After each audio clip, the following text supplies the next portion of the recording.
The Soviet Union's jet age began in 1946, when two aircraft took flight within weeks of each other. The MiG-9, designed by the Mikoyan-Gurevich Bureau, became the first purpose-built Soviet jet fighter, powered by reverse-engineered German BMW 003 engines mounted in the fuselage nose. The Yak-15 from the Yakovlev Bureau took a more conservative path, grafting a single captured Junkers Jumo 004 engine beneath a proven piston fighter airframe. It reached squadron service first, giving Soviet pilots their earliest experience with jet operations. The Yak-17 followed as a direct refinement, introducing tricycle landing gear and modest aerodynamic improvements over the Yak-15, though performance remained limited by its straight-wing design. It was the La-15 from the Lavochkin Bureau that pointed toward the future. Its swept wing and lightweight construction offered genuinely competitive speed, but production difficulties and the arrival of the MiG-15 quickly overshadowed it. The MiG-15 changed the way the West thought about Soviet air power. When it appeared over Korea in November 1950, its swept wings, powerful Klimov 5K1 engine, and heavy cannon armament came as a genuine shock to United Nations forces. Against American B-29 bombers, it was devastating, and in high-altitude engagements with the F-86 Sabre, it proved a serious equal. The aircraft established the Mikoyan-Gurevich Bureau as the dominant name in Soviet fighter design, and it was exported in enormous numbers to Allied states across Eastern Europe, Asia, and the Middle East. The MiG-17 arrived in 1952 as a direct evolution. Externally similar, it introduced a redesigned wing with greater sweep and area ruling along the fuselage. These refinements brought it to the edge of transonic performance and markedly improved handling at high subsonic speeds. It would see its own extensive combat history in the decade that followed. Away from the front line, the Yak-25 represented a different requirement entirely. A twin-engine, radar-equipped interceptor designed to locate and destroy enemy bombers at night and in poor weather. It was the Soviet Union's first operational aircraft built specifically for all-weather interception, giving the PVO Air Defense Forces a capability they had previously lacked. By the mid-1950s, Soviet aviation was pushing past the sound barrier as a matter of routine design rather than experimental achievement. The MiG-19 led this transition, entering service in 1955 as the USSR's first production fighter capable of sustained supersonic flight in level conditions. Armed with cannon and powered by twin afterburning engines, it was fast, agile, and difficult to handle. Early variants suffered from control issues that gave it a reputation among pilots. Refined versions corrected the worst of these problems, and the airframe went on to serve in large numbers, both domestically and with export operators, most notably as the Chinese-built Shenyang J-6. The Su-7, Pavel Sukhoi's return to prominence after years of bureau dormancy, first flew as a swept-wing frontal fighter. It showed strong speed and climb performance, but its design increasingly suited the ground attack role, and it was ultimately redirected toward fighter-bomber duties rather than air-to-air combat. The Su-9 followed a distinctly different path.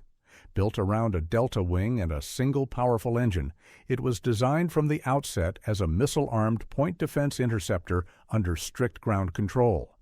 It carried no cannon. Its entire combat methodology centered on radar-guided intercept profiles against bomber targets, marking a clear doctrinal separation from the tactical fighter role. No Soviet fighter achieved the global reach of the MiG-21.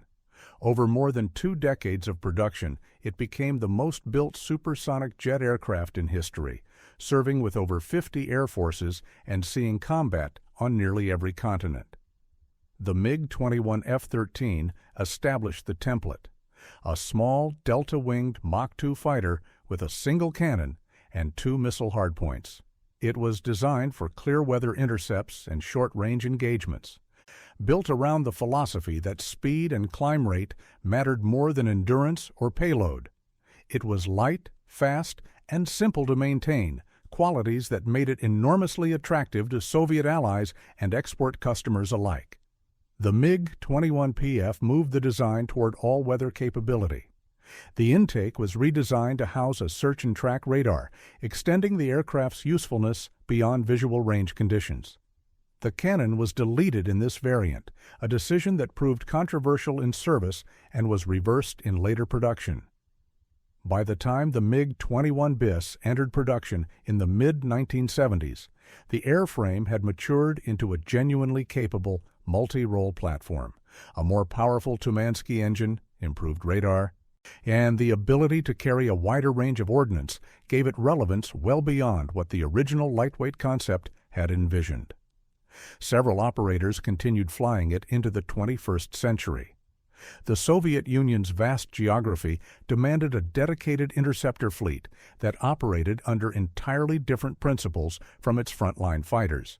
The PVO Strany, the National Air Defense Forces, controlled aircraft that were designed not for dogfighting, but for ground-directed intercept profiles against incoming Western bombers. The Su-11 was a single-engine, missile-armed interceptor carrying the Oriole radar and a pair of beam-riding air-to-air missiles. It was built for speed and altitude in straight-line intercepts, with virtually no capacity for close maneuvering combat. Production numbers remained relatively modest, and the type was quickly succeeded. The Su-15 replaced it with a twin-engine configuration offering greater power, improved radar, and higher sustained altitude performance. It became one of the most numerous PVO interceptors of its era, though it gained lasting notoriety for its role in the 1983 shootdown of Korean Airlines Flight 007. The Yak-28P filled a parallel role as the interceptor variant of Yakovlev's multi-role Yak-28 platform. It was not a purpose-built fighter, but adapted its twin-engine swept-wing airframe to carry radar and air-to-air missiles for the PVO mission. The largest of this generation was the Tu-128, an enormous long-range interceptor derived from Tupolev's bomber design lineage. Tasked with covering the most remote sectors of Soviet airspace where no ground-based defenses existed, it carried heavy long-range missiles and patrolled at distances no tactical fighter could sustain. It was less an agile fighter than an airborne missile platform. By the late 1960s, Soviet fighter doctrine was shifting. The demand was for aircraft that could operate from shorter airstrips, cover a wider speed envelope, and remain effective under tight ground control direction across the European and Central Asian theaters. The MiG-23 answered this with variable geometry wings, a swing-wing design that could sweep forward for low-speed handling and takeoff, then sweep back for high-speed dash and intercept. It was the Soviet Union's first true look-down/shoot-down fighter, and it was produced in vast quantities as the standard frontline replacement for the MiG-21. Early variants suffered from limited pilot confidence in the type's handling qualities and unreliable radar performance. The MiG-23 MLD, arriving in the early 1980s, represented the design's maturity.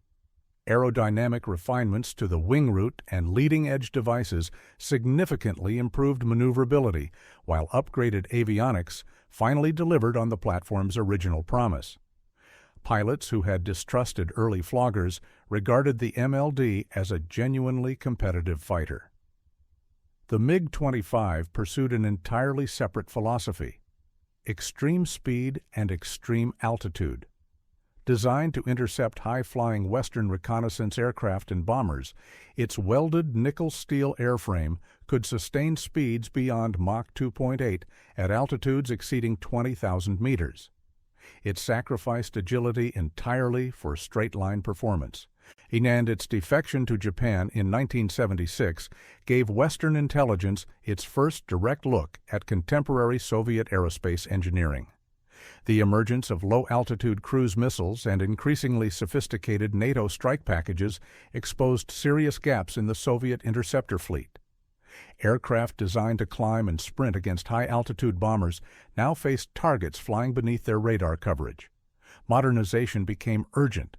The MiG-25PD was the most direct response, an upgraded Fox-Bat fitted with a new Sapphire 25 radar, capable of detecting and engaging targets against ground clutter. It replaced the original's pulse radar with a true look-down/shoot-down system, extending the airframe's relevance against the evolving threat environment without requiring a complete redesign. The MiG-31 went further.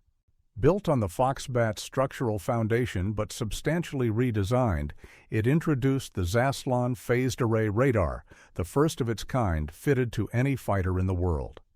A two-seat crew, data link capability allowing coordinated intercepts across a formation of 4 aircraft, and the ability to track multiple targets simultaneously made it a generational leap. It could cover enormous stretches of Soviet airspace with far fewer sorties than its predecessors required. The Su-15TM represented the final evolution of the Flagon line.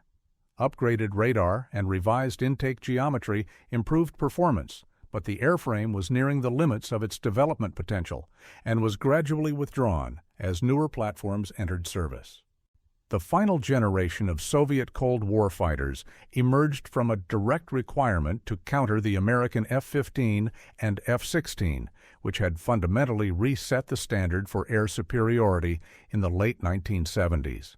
The Soviet response came as a complementary pair, mirroring the American high-low mix philosophy. The MiG-29 filled the lightweight role. Entering frontline service in 1983, it combined a twin-engine layout with exceptional low-speed agility, a helmet-mounted sight system, and the ability to carry both radar-guided and infrared missiles. Its thrust-to-weight ratio allowed it to match or exceed Western contemporaries in close maneuvering combat. It was designed for tactical air forces operating from dispersed forward airstrips, and its rugged intake design, with doors that closed during ground operations to prevent foreign object ingestion, reflected that frontline practicality. The Su-27 was the heavy counterpart, larger, longer-ranged, and carrying a substantially more powerful radar. It was built for deep air superiority and escort missions across the vast Soviet front. Its aerodynamic design achieved a blend of high-speed performance and sustained maneuverability that stunned Western observers when it was first demonstrated publicly. The flanker lineage would prove one of the most adaptable fighter platforms ever produced. The MiG-31 continued in parallel as the dedicated long-range interceptor. Its phased array radar and data-linked formation tactics representing the most technologically advanced element of Soviet air defense through the final years of the Cold War. These 3 aircraft outlived the state that created them. When the Soviet Union dissolved in 1991, each remained in frontline service, and decades later, all 3 continue to fly.